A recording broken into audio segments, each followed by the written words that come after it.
Can you tell us about your particular audition process and just walk us from your agent sends you the breakdown, you know when it's due, what do you do from that point to the time you shoot it? I get the email, and then I'm like, okay. You're always like, okay, when can I shoot this? So my process is technically I do like to print the sides. I like to highlight them, and I do a voice memo.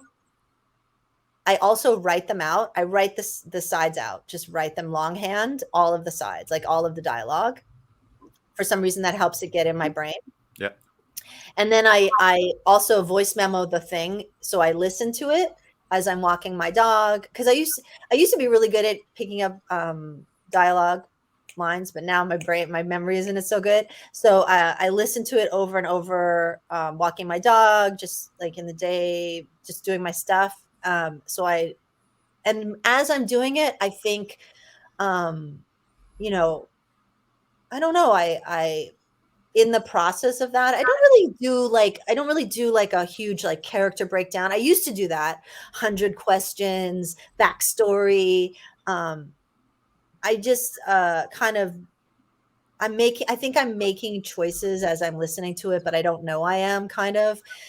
And then I shoot usually with like I said, Wes. He's also an actor. We have a child together. So we usually, during the pandemic, we started the system of like reading each other's auditions for off camera. So yeah, so then we shoot it. Usually my son does it for me, or I'll come to you guys, and I try and really, in the terms of the actual shooting of it, breathing, sometimes an activity, but not too much props, but just some physical. I feel like I'm a physical actor. So if I do something with my body, I get out of my head, and then I'm able to I can be more present. Mm-hmm. So those are the things I've learned about myself as an actor. And then at that point, it's really breathing, listening to the other person, and having fun. Even if it's a sad character, even if it's crying, which I get a lot of the crying ones, there's a joy in crying too. There's the joy of like feeling it. But that used to be a block for me.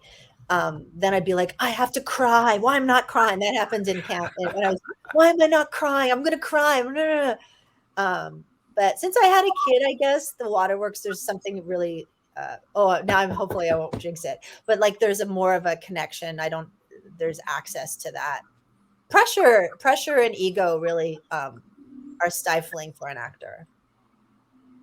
Yeah, 100%. That's why the best directors are so kind. Yeah. or just create, like that.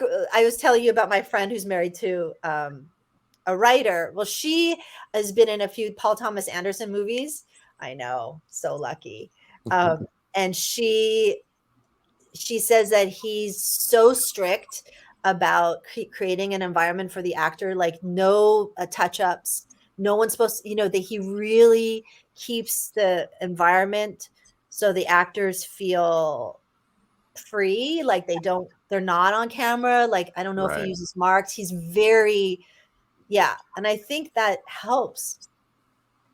Yeah, because it sort of keeps them in like a bubble, a protective bubble, where they're in their magic spot and all the actions going around them, like all the because I mean, acting in a set is crazy time. Like you're sometimes the actor is the last person that's considered, so they're like, no, you have to avoid this, you have to stand here, you're blocking this person, they touch you up, they're adjusting you, you need to hold this way, and then you're like, and now you have to be real. It can feel very